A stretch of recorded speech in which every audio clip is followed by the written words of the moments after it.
Hello, Oasis. Hey, so excited to be here.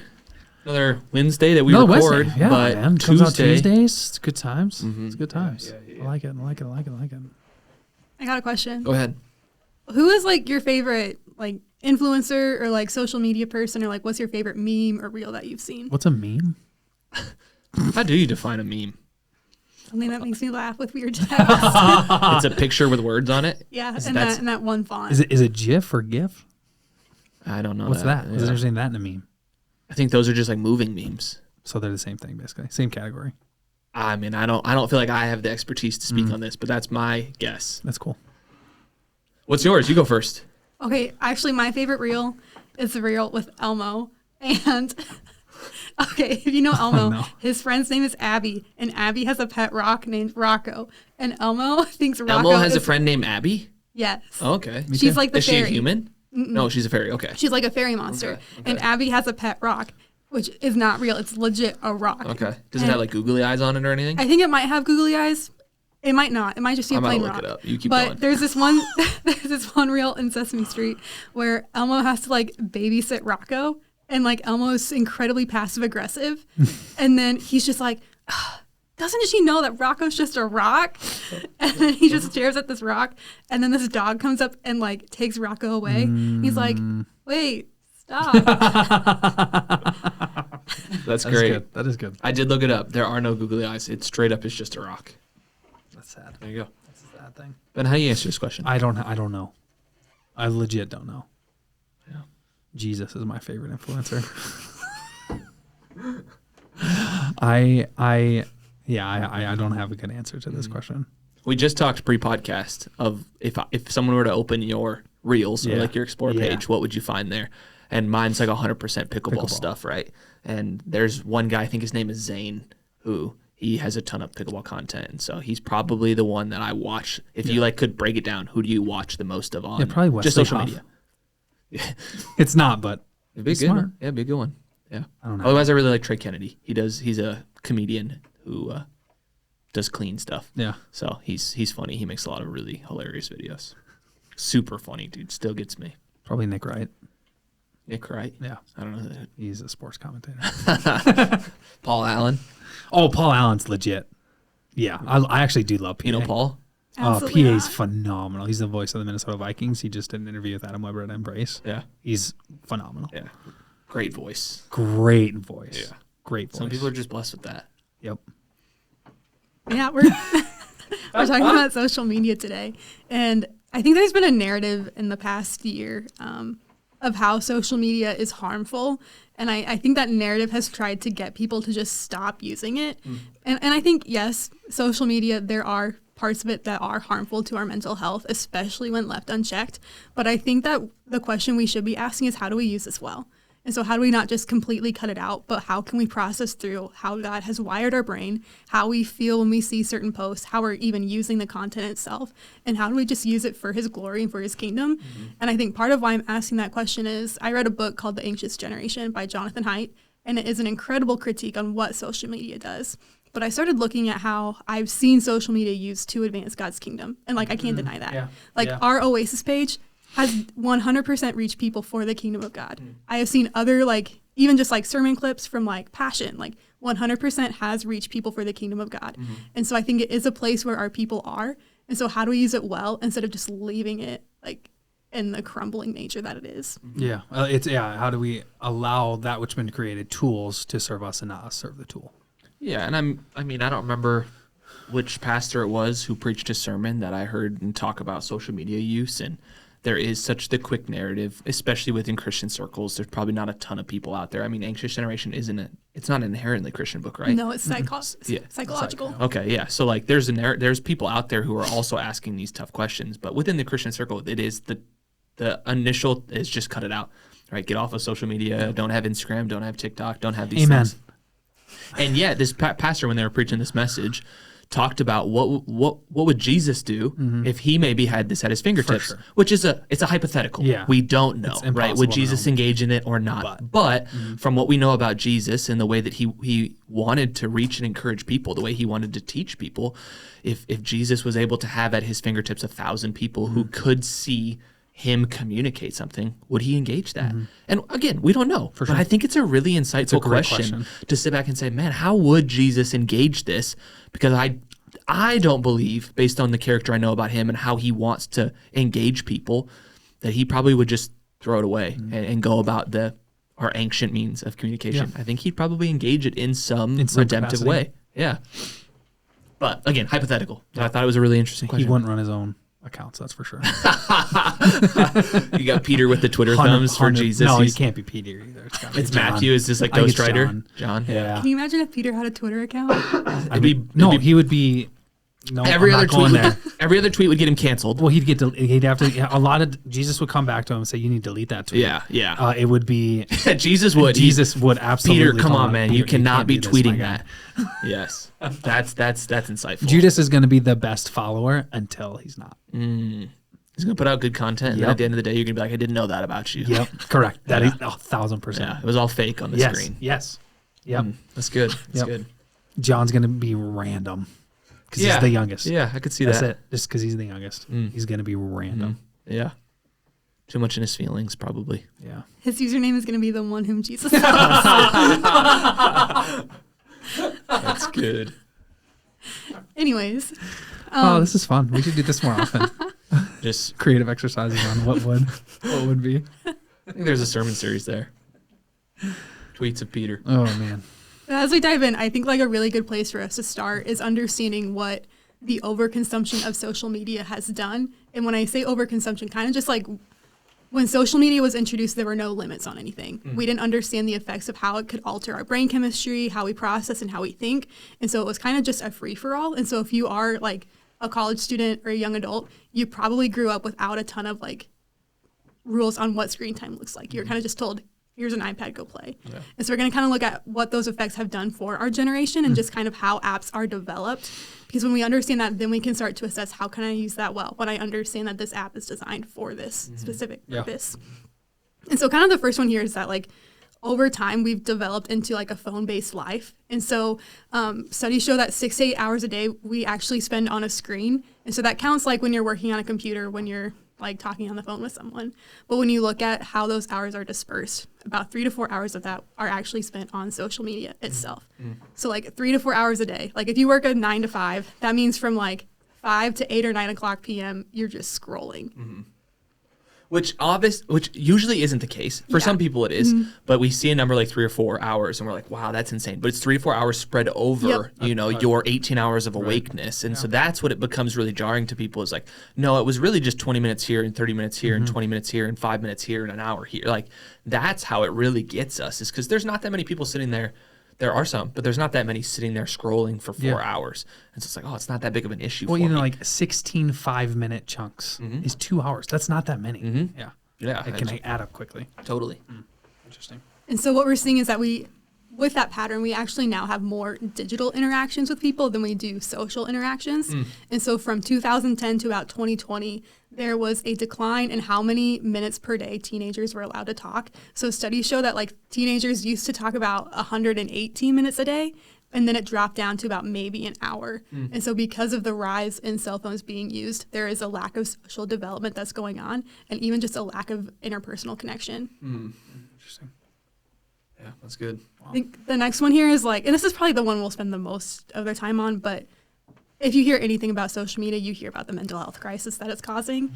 The first one is like there are incredible self-harm incidents. And so there's a study that showed from kids who are 10 to 14 years old. For girls, they saw a 188% increase in self-harm incidents that resulted in an emergency room visit. And there was a 48% increase for boys. And this was throughout the 2010s. And so these self-harm incidents were caused by a mixture of like depression and anxiety, feelings of hopelessness. And was it because of the content was being consumed? Was it isolation? Or was there so many factors that played into it? It was like the comparison of like, I'm not enough, like seeing more people get likes than you are, having people comment or even like cyberbullying added into that. Okay. And I think that's part of that's a great question because I think it is so hard to go from these. Which is why we get to eliminate it. Yeah, and that's what's so hard, because there are so many factors that are going to play into every one of these statistics. And yet what Anxious Generation, where I think these stats are from, is pulling is they are assuming, or they're not assuming because they've done the research, that social media use is a leading indicator for some of these things. But you're never going to get an echo chamber of only social media use. There's always going to be social media use plus daily interactions plus the current climate of the culture, right? Like we can't undersell that. Like the lack of connection among people is not just social media. It's also this bitterness or hatred or lack of willingness to love and care for people that is also causing isolation, right? Because not only do I have this social media, but I've been taught by screens like news, or I've been taught in classrooms or by the political climate that I can't even relate to you. Yeah. And so why would I engage you? So it's like there's so many factors, and yet social media use, based on the studies these people have done, is a lead indicator, or at least a prominent factor in a lot of these statistics. Yeah, like it doesn't count your home life, doesn't count your relational connectivity. Totally. For sure. But what it does is it probably exacerbates that and creates an echo chamber for it. And so these studies come from like that 2010 era when the iPhone just became popular, Facebook and Instagram just became apps. I think in 2012 you have the entrance of Snapchat, 2012 or 14, somewhere in there. And so they're watching these rates rise as more and more apps are downloaded and as more and more people start engaging with it. And so on top of everything you're already feeling, you're then sitting in an echo chamber, like looking for social media to fix all of it, but it's only making the problem worse. And then we see like depression increases for like teenagers. It rose 145% for girls, 161% for boys. And then anxiety rates doubled for college students between 2010 and 2018. So even before like the COVID pandemic, when we started hearing more about mental health, we already had an anxiety and depression like epidemic happening across the nation. And all of those statistics, hopefully what they cause us to do is sit back and ask why. Right? That's what good statistics should do. When we do a study, it's not necessarily because we're going to find this perfect conclusion that leads to this perfect result, right? These statistics, we need to hear them and ask, okay, well, what's really happening under the surface? Because we don't want to be ignorant. We're clearly learning information that things are not going well among young people in our culture specifically. And so why? What's happening here? And that's where it can lead back to, okay, social media use or some of these other factors, and then we can find our steps. But we have to start to ask that question, why? Because most of the time when I think we put statistics in front of people, they put language or facts to what's already your lived experience. Right? When we're talking to college students, young adults, if you're talking to youth students, they know this. Right? This is them. This is us. This is their community. This is their friends. This is their school. This is the people they know. This is their family. Right. They're feeling it. And so the statistics don't blow our mind and say, oh, well, that's shocking. It's like, no, we know all of this. But hopefully the statistics push us another step further to say, okay, well, why? What do we do about it? Where's it coming from? And it's when these statistics are this aggressive, like you can get the argument of correlation versus causation, and that in this doesn't matter because the statistics are still what they are. So whether social media caused this or was just correlated, there still needs to be an addressing. Absolutely, for sure. I think our last big like statistic here is just like what happened with the introduction of the like button. Because I think when Instagram and Facebook were first created, they didn't have a like button. You just like shared what was going on with your life. I can affirm that for Facebook. Yep, absolutely. Yeah. And now they have multiple different options, right? You know, because now it's not just like but heart, smiley, dislike, dislike your face. I've never disliked anything. Same. It seems rude. It is. It's aggressive. Sometimes I dislike stuff on YouTube. Do you really? Yeah, every once in a while, if that's a bad piece of content. You'll just, man, that's interesting. There's a lot of bad. But I also never really like anything.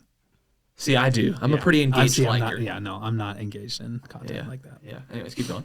But so we add this like button, and so when we see a lot of like the depression and anxiety and self-harm, a lot of it actually comes back to the fact that you can now like actually see, oh man, I'm only worth 20 likes, but so-and-so is worth 400. Or like this influencer has like 8,000 and this person gets paid because they're so cool. Even now, like with the algorithm that is now involved and probably more aggressive than it was in the beginning, you're now having feed curated to you. So like if you look at something once, you're getting it again. And so like if you see Like if you see, like one of the things they say is like there's a rise in eating disorders because there is such now a diet culture on social media. Yeah. And so part of it is like if you now watch like one video of someone making a Mediterranean salad, the next thing you know is you have like a workout plan and then like a fasting regimen and then people who look a certain way, and now you feel crappy because like you don't eat like a Mediterranean salad every day because it's really expensive and like the ingredients expire. And so you're just kind of seeing and like feeling all of like, what if I'm not enough? And so they show that like with influencers, 52% of female teens will skip a meal or over-exercise after watching a social media influencer. For boys, that's about 45%. And so we're seeing that like we're actually physically responding differently to what we see and treating ourselves differently based on what we see. And I wonder how much of that, because those things aren't new, right? You can do there's a book out there, Lessons in Chemistry. I don't know, it's got a really popular, but it talks about cooking shows a little bit, how they like changed and emerged in the early to late 20th century. And I just think it's so interesting because this isn't new. Like there's always been content created to talk about food or content created, like those really cringy workout videos. I just think there's something about social media that makes it very accessible and it makes it very like real in a sense, because they're in a kitchen at their house, they're in a gym that looks like mine. Interesting. Like it's not on there's not a whole production in this. Like you're just a mom at home cooking for your family of 3, and so it feels very attainable. And yet we often realize maybe it's not. Like I could eat like that, or I could work out like that, because I mean, and maybe it was like the pressure of moms or people who consumed cooking shows 50 years ago felt that same pressure, but it seems like it's intensified because maybe just the realism of it feels more attainable, even if it's maybe not. Yeah, that's good. I think the last thing that like social media has done is like it's completely changed our attention span. And so like I was told like in my preaching classes that we mainly have like a 25-minute preaching like time frame because we are the generation that watched the 30-minute sitcom. So after about 25 minutes, you completely lose people. But now with like Instagram Reels and TikTok, you probably have about like a minute and a half before people like completely zone out, because every minute and a half you can get something new that is like instant and it's quick and it's a dopamine fix. Yeah. I don't know. I have a lot of thoughts about attention span and the study of attention span, because John Mark Comer talks about it in his book, what's it called? Ruthless Elimination Hurry. And he talks about the attention span of a goldfish. Then he compares it to humans and how it's shrinking. Right. I now have a kid at home and like she hasn't had screen interaction, but her attention span is still garbage. Right? She gets bored very quickly if we don't change the toy or different things like that. But then I think attention span is way more context dependent than we want to assume it is. And this is just my perception and my experience in the conversations I had, because I don't feel in church attention span is a minute and a half, and I honestly think there are in schools and in certain contexts our attention spans are much better than sometimes these quick statistics make them. It's more contextual than just a like on my phone my attention span is garbage, right? If your video hasn't engaged me within the first 15 seconds, I will scroll.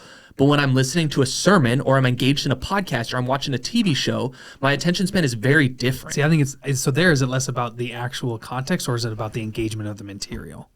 Because if it was if someone came up, how long would if Aaron's preaching, I'm in it for an hour. Yeah. I just don't stop talking. If I come up and I'm a dud for the first 3 minutes, like, okay. Yeah. People's attention span will go based off engagement. So is it more based off engagement and what the material is doing and what I'm used to versus maybe the concept, and again. And I don't know. I just feel like part of it is I have this tension in me that sometimes we lower the bar to this is the reality. And so how do we adjust what we're doing to the reality? Yeah. And I think it was Levi Lusko, but he talked about the sacredness of a sermon is, yes, there's something about the content being produced. No, it was John Tyson. I don't remember. It was one of these pastors. But he talked about the 30 minutes that maybe it was John Mark. I don't know. It was one of these people. He talked about the 30 minutes of the sermon as one of the only times for most people in a week that they have the sacredness of silence and contemplative reflection. And I don't think we've lost that. Yeah. Right? Yes, our attention span is different, but the expectation walking in is there's going to be 30-ish minutes of communication, 45 in some contexts, an hour in some others. Yes. And yet the expectation is, okay, so now I can sit there and yes, my mind wanders as I look around the room, or there's a bug that goes in front of this. Like there's always going to be something. And yet I don't think every 90 seconds we're checking out and need to be re-engaged. Yeah. Like it would be if it was a phone. I don't know. Maybe I'm on a weird tangent. But I agree. I think it's John Mark. Okay, maybe. I know it's one of those gurus who has but I just sit there and I think, Like that's for most people who go about their regular routine of life, from kids and family and work and activities and everything. You don't have a moment of contemplation. And yet for 30 minutes as we listen to a sermon, hopefully. I just don't think that's also contemplation. I think there's I think it's majority consumption. Yeah, you still have to take the time to contemplate it. What is happening? That's a lot of consumption. So I think you can retrain how long you can consume something, without a doubt. I also think young children shouldn't sit for 40 minutes to hear something. No, that's so a lot. there's an age thing that's for sure. I think some people might contemplate, but then you miss. Then what is the next thing that the preacher is giving? See, but I think the blending of consumption and contemplation is really close in a lot of, like, as I scroll social media, there's a level of I'm consuming this in order to contemplate my life. Like, isn't that part of the eating disorders or the physical activities or this, like, I watch this funny video and I relate to that, and there's something about contemplating. I know what that person feels like because I relate to that joke. That also happens in the sermon. Okay. I'm way off. We're like, I guess I wouldn't have defined that as contemplation as much as it's like relation, and then I contemplate when I come back to, and what does this mean for me? Yeah, I don't know. I feel like we're way off. We're just talking about sermons now. This is great.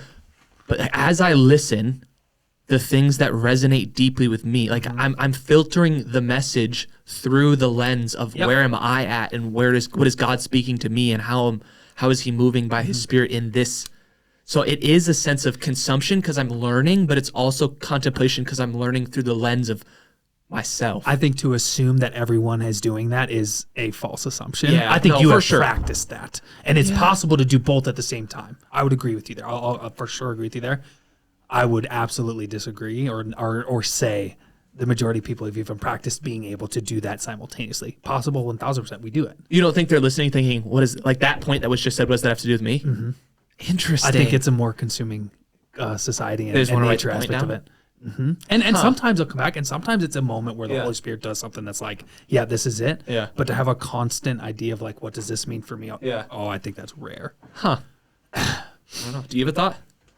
I would agree with Ben. Man, come on! Someone out there is going to agree with me. I think it's possible, and it happens. And I think I'm right there with you. Yeah. I think for the majority of people, you've also been practicing by yourself contemplation. But I you think also that's practice that in your daily life. Maybe it's my personality, but like I don't know if you're constantly filtering through yourself. Like, to read anything, to engage in anything. Like, I think even to watch a TV show is to sit there and say, like, the jokes and the humor is filtering.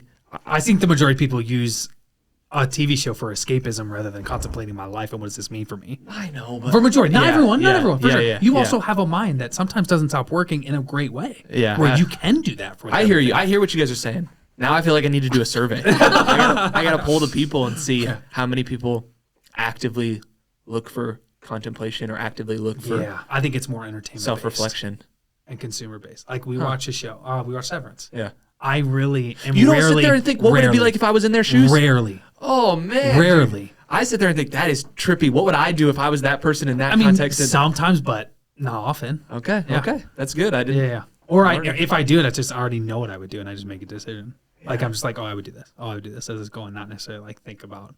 It doesn't. Okay. Yeah. I don't know. That's a good question. We are so far off base, Emily. I'm so sorry. You're good. So we kind of just started by like sharing what we see with the overconsumption of social media, but I think we want to transition now to talk about how do we know when we're using social media well? What does it look like to actually use it in a way that's healthy? Because I do think that's possible. Totally. But I think we have to first like understand and identify, like, when I feel these negative things, when I feel anxious and depressed, it's probably a sign I've been on there too long. So how do I use this in a way that's healthy? And I think the first one is like social media should enhance our relationship and not be the source of our relationship. And like young adults live in the loneliness epidemic. We are constantly like transitioning into college, back home, into jobs and everything. And so social media shouldn't be the place where we find our friends. It should be the places where we, like, outside of those core relationships, get to connect with people. And that right there is, I think, where social media has actually gotten worse in the last 4 or 5 years. Worse. Because when social media started, it was a place of connection, right? That's it. Facebook launched because you had to be on college, and then Instagram as I followed my family and my friends, and now social media is almost none of that, It's right? ads. Like it's ads and it's influencers and it's professionals and it's more marketing and like half the things I follow are like professional accounts of sports teams or news agencies or like, and so when I stumble across someone who just has an organic post about their life, that's like more, it's like a needle in a haystack as I scroll through my Instagram now.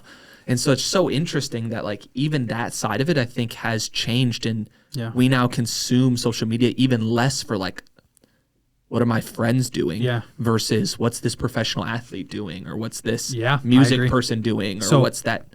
Yep. Yeah, it's interesting because that's on their end. That's what makes them more money, right? That's why it shifted that way, because you giving someone a 30th like on their post that their significant other had a happy birthday. That's good. Is not doing anything for them, but you giving the 100,000th like to that celebrity is more engaging for them.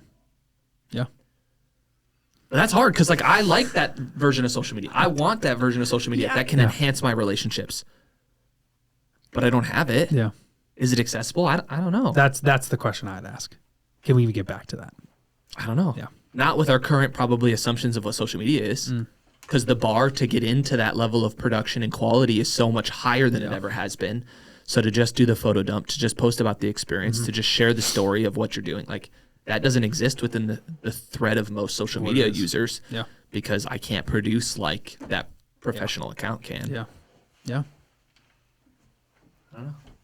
I think the second one here is when you can have a mind that's able to slow down and be at peace. And I think that what we see, like especially with TikTok, it's just created like the instant like dopamine fix, and like the instant like, let me just get the next one and the next one, and then try and like focus and work on something, and you're like, oh, let me just check my phone real quick.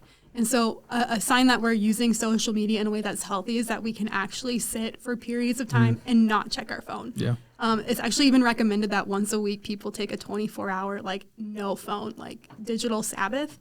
I would even just like suggest, like, are there periods of your day or even spaces of your day where like you're just not gonna have your phone? Like, is it lunch with your friends, when you're at small group, when you're at church, where you just can like feel like you don't have to be burdened by checking your phone?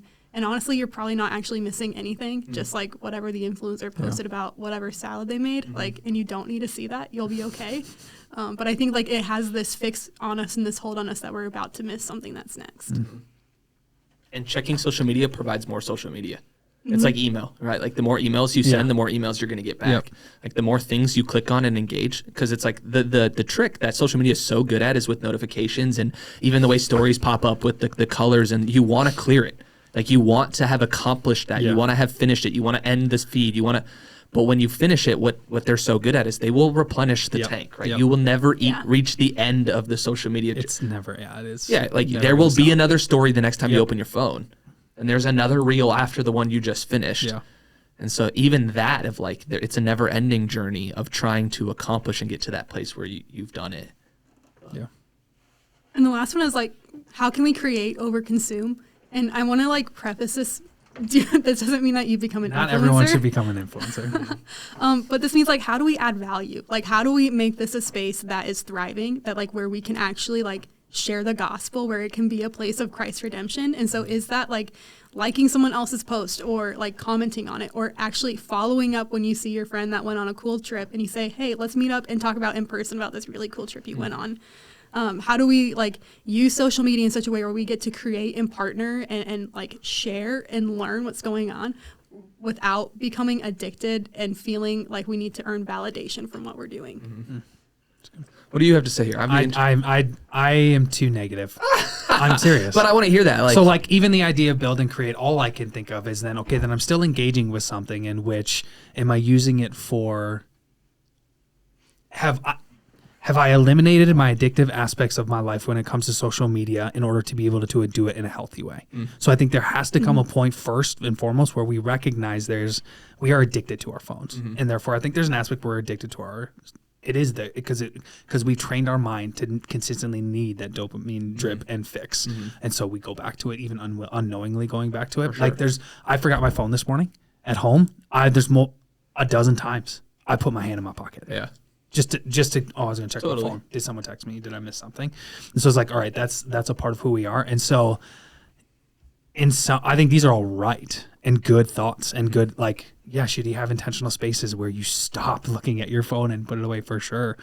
It's have a check in your life too, also, like destroy, eliminate the addictive aspect of why you think you need your phone in the first place in order to start even using it in a healthy way. Don't just start trying to replace. Like you have to stop and really do an evaluation of it. the creation over consumption, I'm just never going to be a person who's going to share things and like things. Like I lean more towards not using it at all. Yeah. But I think that's fair. Than trying to figure out how to, whether right or wrong, create. I would rather, I'll eliminate consumption, but then to have to replace consumption with creation, it's like, oh, I'm just not going to spend the time to do that. Yeah, which I think that's fair though, because that's where I really sit in the tension of it too, because I do like social media. I think there's lots of redemptive aspects to it, and at different points, I had someone in my life who I was wrestling deleting all social media, and they said, I think you should do that, but if you choose to keep it, are you not going to just be a consumer, but also a contributor? Yeah. Like, will you offer what you have to this space as well? And I was like, well, I don't have anything to, because that's our assumption. We don't have anything to offer. Yeah. And yet I looked at my list of, like, he challenged me. I looked at my list of who was following me, and there were tons of people on there that I'm like, oh man, I think they could use a little hope, or they could be encouraged by this little piece of content, or they could be like engaged in this way, or I could and I was like, man, there's more potential here than I recognized. And yet the temptation is, what am I going to create? And like, is it going to be good enough? And are people going to like it enough? And that is something that slow dies, right? But you have to step in and start to kill that. And some of it is as you do it, can you kill it? Or do you have to kill it before so that you can step in? And I don't know, that's probably up for debate depending on the person. But to me, like, if you're going to be in the space, I think you have to be a contributor in some way. That's good. And that could just be liking and commenting and offering positivity in what's an often dark space. But I honestly think more people have something to offer than they assume they do. Like, to create a story on Instagram with a thought that you had, or to put up a post of an experience you just had, or to, like, I think that's easier than a lot of people want to make it. We just have these assumptions and these bars we've placed for ourselves that we're not going to get there. Yeah. Like, I also think if people wrestled with, why do I do this? Totally. But like, even for you, right? I'm okay with Ben. Ben will never post on Instagram. That's okay. But Ben has incredible things that he can offer on Instagram. You do. Yeah. And for like you to share the picture that you took of your kids, to share that fun moment you had at the Children's Museum, so that you're like me can like it and be like, like that you could do that. You can choose not to do that. You have that freedom. Yep. But like, or the you just give incredible staff talk, and to share one of those thoughts in your story in 6 seconds to type, you could do that. But I understand why you've chosen not to. Yeah. But I also think, like, for so many people out there, they have that too. Yeah. Where then it's, the bar to getting into this is not as hard as we maybe have thought it is. Yeah. That makes sense. Everybody's got good thoughts. That's my point, I think, too, is then if everyone gave good thoughts, a lot of the thoughts are competing thoughts or similar thoughts. And so it's going to be found somewhere. Yeah. Potentially. And/or like, I have enough relationships and influence and not enough in my mind, at least, because I haven't created the space for it. If I thought this was a thing I needed to do. Capacity to be comfortable enough to be like, I'd rather talk to you in person about my experience with the Children's Museum. I know. But some of that, I think, is this idea of like, right, there's always this assumption that they can go get it from someone else. Potentially, yeah. Yeah, but and it's easy on social media to have that, like, because like, they could go follow the pastor, or they could go follow the church, or they could go follow that account, and yet they probably don't. They probably follow you. And so even then, like, if we remove the like the social media aspect of like, even to sharing the gospel, like there's always going to be this assumption that someone else will do what God has called me to, and someone else can invest in the relationships that God's put in my life. Someone else will tell them about Jesus and encourage them in the way. And that same tendency can move over into social media because there's people who are better at it. Yeah. And that's 100% true. And yet there's something about that influence God maybe has given you that you can leverage in a way. So, yeah, I don't know. I do not have that conviction. No, that's fine. Yeah, that's fine. Yeah. I think that just shows like how for each person it's different based on your experiences, based on how your brain is wired. How you use social media and how it affects you is different. And I think like you've heard us wrestle with it for 30 minutes. Yeah. And I think we'll just leave you to wrestle with it too. Good. And I think that's like the best thing for us to do. Like, how do I need to get off social media? Do I need to take a break? Yeah. Or am I being asked to use my account in a way that glorifies God rather than glorifying myself? And we'll leave you with that. That's good. There you go. That's really good. Peace out.